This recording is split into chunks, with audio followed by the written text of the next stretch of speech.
नमस्कार। तो आइए देखते हैं आज के 10 क्वेश्चन। उससे पहले आपके सामने जो लाइन है उसको देखते हैं हम लोग। जिनमें अकेले चलने का हौसला होता है उनके पीछे एक दिन काफिला होता है। अगर आप कोई भी काम कर रहे हैं, अगर आप अकेले चलते हैं, उसे पूरा कर लेते हैं, तो एक दिन पूरी दुनिया आपके पीछे होगी, यानी कि आपके साथ होगी। ये हमेशा आप याद रखिएगा। कोई भी काम हो, यूपीएससी का एग्ज़ाम दे रहे हो या फिर कोई भी बड़ा काम कर रहे हो, स्टार्टिंग में लोग आपके पीछे नहीं होते हैं या आपको परेशान भी करते हैं, लेकिन आपको अपने मकसद अगर प्राप्त कर लेते हो तो सारी परेशानियाँ आपकी प्रशंसा में बदल जाती हैं। ये हमेशा याद रखिए। तो चलिए देखते हैं हम लोग हमारे जो क्वेश्चन है 10 क्वेश्चन उनको।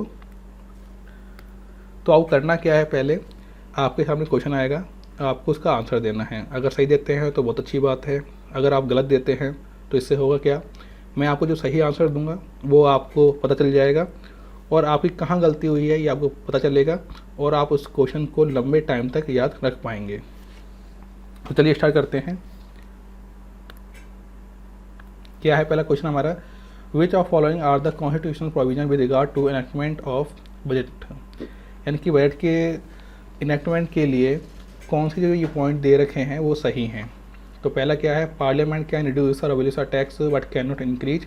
जो पार्लियामेंट है वो टैक्स को कम कर सकती है, ख़त्म कर सकती है, लेकिन इंक्रीज नहीं कर सकती है। इसके अलावा यहाँ पे क्या लिखा होगा, the budget shall distinguish receipt on revenue account from other receipt. क्या लिखा हुआ है कि जो राजस्व लेख होते हैं वो अलग होते हैं। तो देखो आई थिंक समझ गए होंगे आप लोग। And no demand from grant shall be made except on the recommendation of president, कि राष्ट्रपति की सिफारिश के बिना कोई भी अनुदान यानी कोई भी ग्रांट नहीं प्रस्तुत की जानी चाहिए, ऐसा प्रोविज़न है। तो आपसे पूछा है कि इनमें से कौन सा राइट है। तो पहला और दूसरा, दूसरा और तीसरा, पहला और तीसरा एंड तीनों 1 2 3। तो बताइए। तो आइए देखते हैं इसका आंसर। तो इसका आंसर जो है हमारे पास उत्तर जो है वो है 1 और 3, यानी कि पहला और तीसरा ये सही है कि पार्लियामेंट कैन रिड्यूस और अबॉलिश टैक्स, यानी कि जो पार्लियामेंट है वो टैक्स को कम कर सकती है, ख़त्म कर सकती है, लेकिन इंक्रीज नहीं कर सकती है। एंड राष्ट्रपति की सिफारिश के बिना कोई भी अनुदान प्रस्तुत नहीं की जानी चाहिए, यानी कि नहीं किया जा सकता। तो ये भी हमारे पास तीनों सही है, बट ये गलत है कि राजस्व लेखों के लिए अलग से कोई प्रोविज़न है, ऐसा कुछ भी नहीं है। तो इसका देखिए यहाँ पे दे रखा है आपको सबको कि जो ये है प्रेसिडेंट वाला है वो कौन सा आर्टिकल है, किस आर्टिकल में दिया गया है, 113 में। ठीक है। इसके अलावा जो ये है can not increase, parliament can reduce और abolish tax but can not increase, ये कौन से आर्टिकल का है, 117 में दे रखा है। और बट यहाँ पे देखिए ये जो ये स्टेटमेंट है वो क्या है, गलत है, कि ऐसा कुछ भी मेंशन नहीं है हमारे कॉन्स्टिट्यूशन के अंदर कि राजस्व जो लेख होंगे यानी कि जो एक्सपेंडिचर होगा राजस्व वो अलग होगा, ऐसा कुछ भी नहीं है। ठीक है। नेक्स्ट क्वेश्चन देखते हैं हम लोग। यहाँ पे लिखा हुआ है काउंसिल ऑफ मिनिस्टर के लिए कौन सा स्टेटमेंट सही है, यानी कि रिगार्डिंग कौन सा है, minister are not legally responsible for any act pass by parliament और president can remove a minister only on advice of prime minister. तो देखिए आपको यूपीएससी के अंदर एक ध्यान रखना है, जहाँ भी ओनली ऑन वर्ड आता है, ओनली वर्ड आता है, उसको थोड़ा ध्यान से आपको समझना है। तो बताइए कौन सा सही है इसमें से।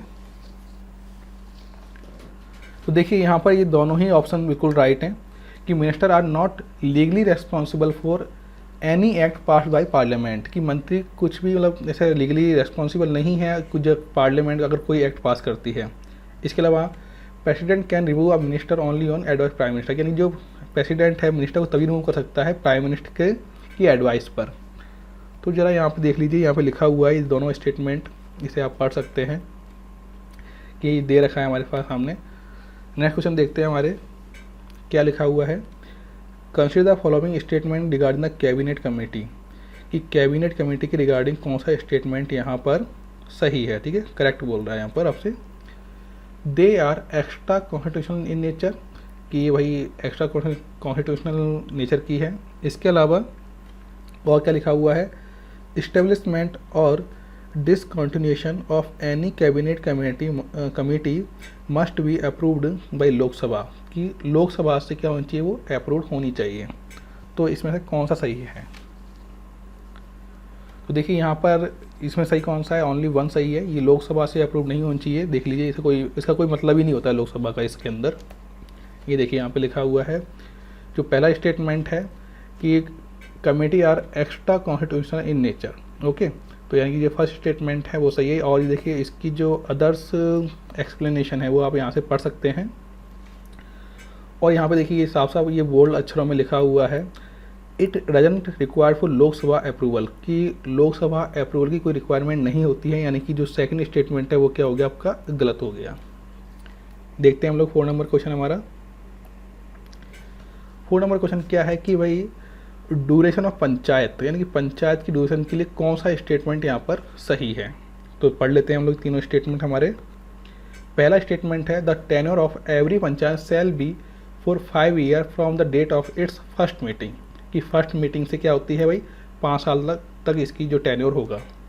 सेकंड क्या है हमारा, सेकंड है the panchayat is dissolved in accordance with the procedure defined under the constitutional 73 amendment, यानी कि 73 अमेंडमेंट एक्ट जो हुआ था उसके अंतर्गत जो भी प्रोसीजर होगा उसके अकॉर्डिंग ही पंचायत क्या होगी, डिजॉल्व हो जाएगी।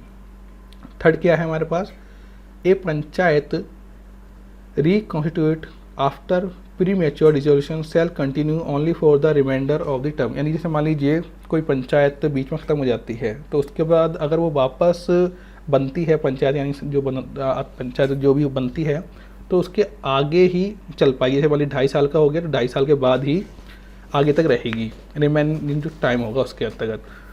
तो यहाँ पर कौन सा जो स्टेटमेंट है वो राइट है, बताइए ज़रा।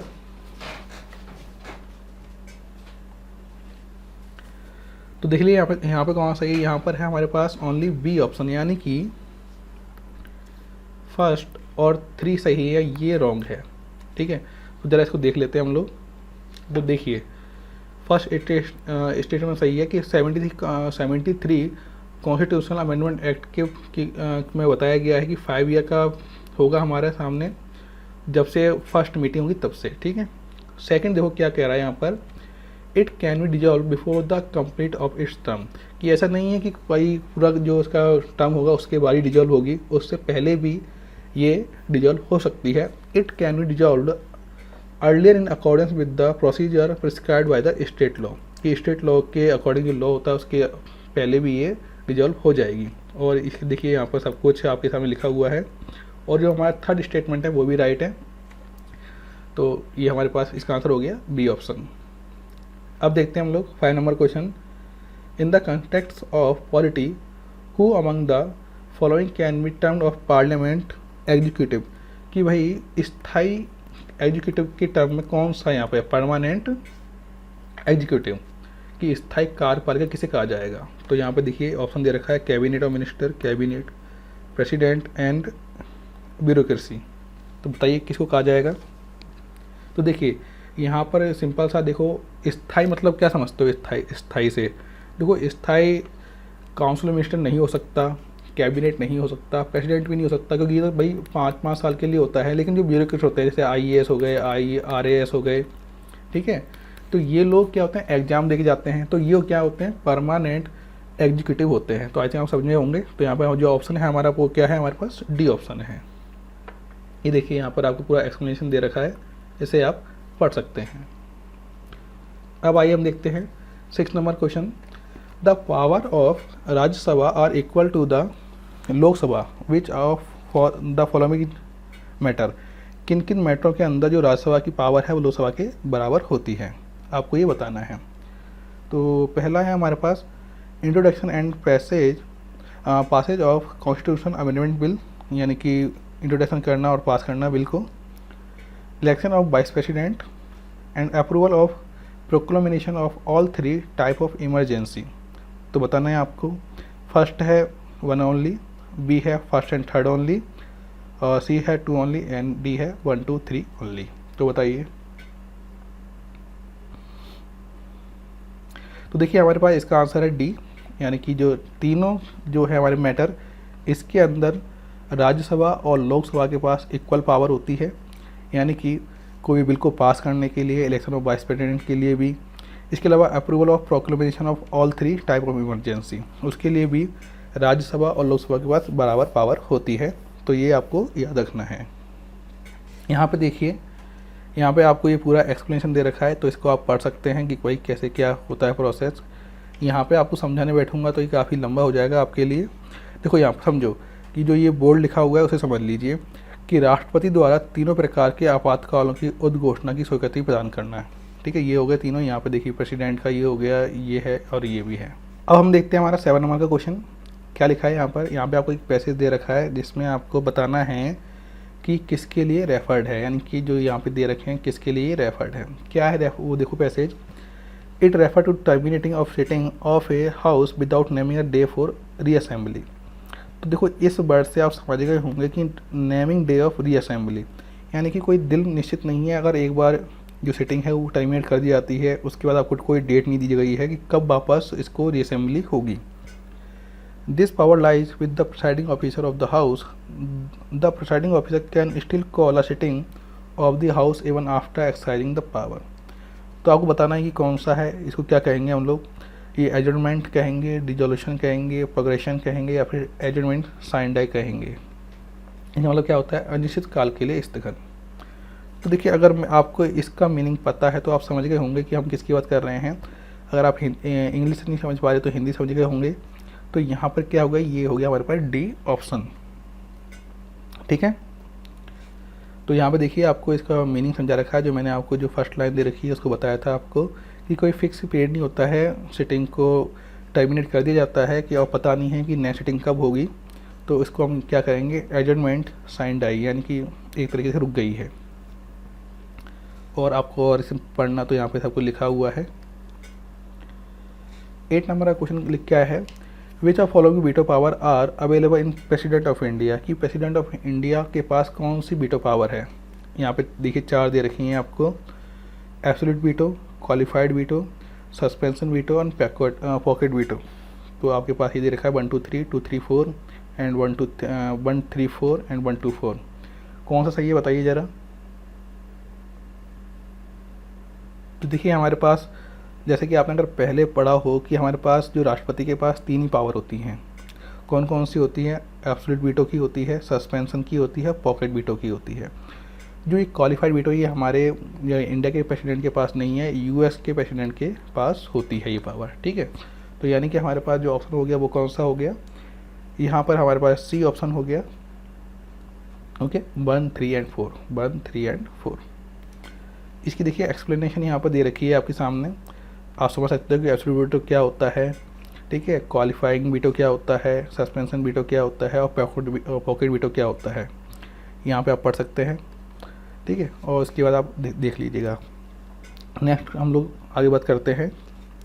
The minimum number of member required to be present in the house because it can be transact any business is. क्या लिखा हुआ है कि सदन में किसी भी कार्य के संचालन से पूर्व आवश्यक न्यूनतम उपस्थित सदस्यों की संख्या कितनी होनी चाहिए, यानी कोई भी कार्य का काम करने के लिए कितने लोग होने चाहिए। तो यहाँ पे लिखा हुआ है 1/10 of the total number of member in the house excluding the presiding officer, कि भैया उसको छोड़ दो प्रिसाइडिंग ऑफिसर के।